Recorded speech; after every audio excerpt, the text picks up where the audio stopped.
घमंड का ऐसा पहाड़ था कि वो खुद को खुदा कहने लगा था। लोग उसके सामने सिर झुकाते, डरते, कांपते, और वही डर फिरौन के घमंड को और भी बड़ा कर देता था।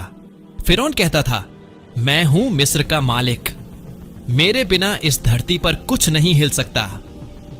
लेकिन एक दिन उसके इस घमंड को झटका देने वाला पहला अलामत सामने आया। मिस्र की रात गहरी और डरावनी थी। शाही महल की सबसे ऊंची बालकनी पर दुनिया का सबसे ताकतवर बादशाह फिरौन खड़ा था, लेकिन आज उसकी आंखों में नींद नहीं थी।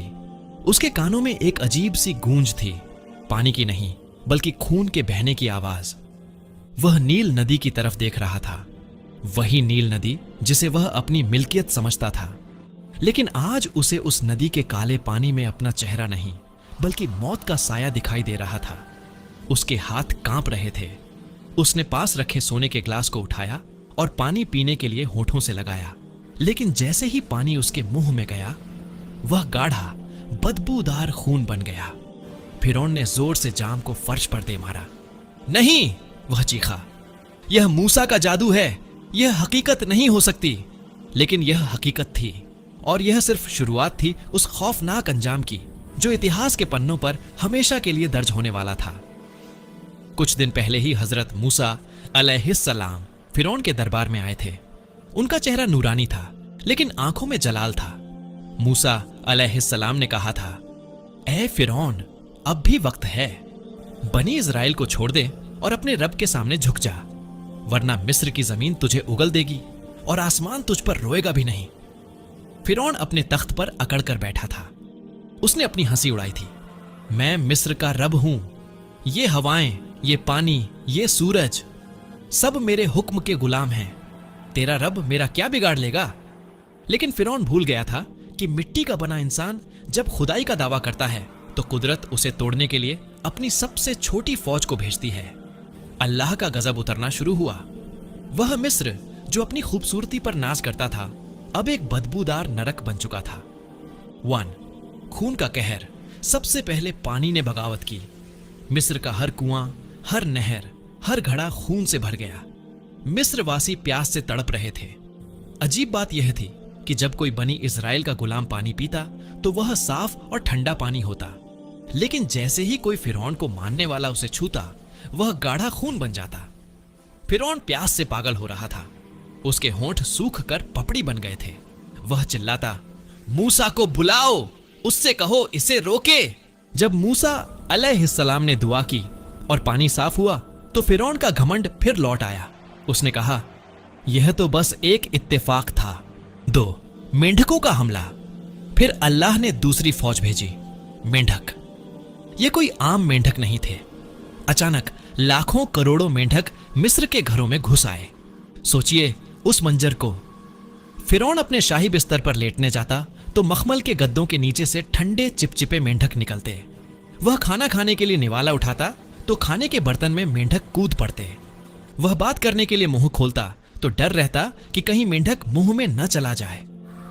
पूरे मिस्र में सिर्फ एक ही आवाज थी, डर डर। और लोगों की चीखें। बादशाह हो या फकीर, सबको इन छोटे जानवरों ने घुटनों पर ला दिया था। फिरौन फिर गिड़गिड़ाया, फिर वादा किया, फिर अजाब टला, और फिर उसने वादा तोड़ दिया। 3. जुएं और टिड्डियों का तूफान। फिर हवा ने हमला किया। धूल और मिट्टी जुओं में बदल गई। लोगों के जिस्मों पर, बालों में, कपड़ों में कीड़े रेंगने लगे।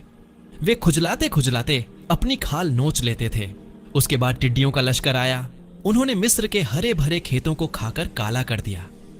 जो बागीचे फिरौन की शान थे, वे अब सूखी लकड़ियों का ढेर बन चुके थे।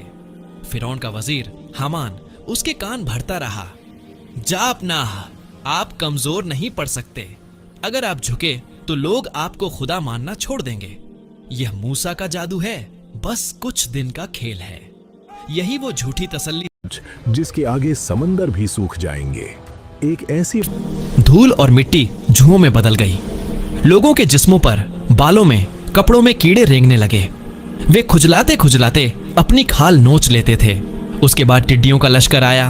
उन्होंने मिस्र के हरे भरे खेतों को खाकर काला कर दिया। जो बागीचे फिरौन की शान थे, वे अब सूखी लकड़ियों का ढेर बन चुके थे। फिरौन का वजीर हामान उसके कान भरता रहा, जा अपना, आप कमजोर नहीं पड़ सकते। अगर आप झुके तो लोग आपको खुदा मानना छोड़ देंगे। यह मूसा का जादू है, बस कुछ दिन का खेल है। यही वो झूठी तसल्ली थी जिसने फिरौन को मौत के मुंह तक धकेल दिया। आखिरी चेतावनी आ चुकी थी। अल्लाह ने हजरत मूसा अलैहिस्सलाम को हुक्म दिया, आज रात अपने लोगों बनी इस्राएल को लेकर चुपके से निकल जाओ। अंधेरी रात में जब मिस्र सो रहा था, लाखों गुलाम खामोशी से अपने घरों से निकले। न कोई शोर, न कोई हंगामा।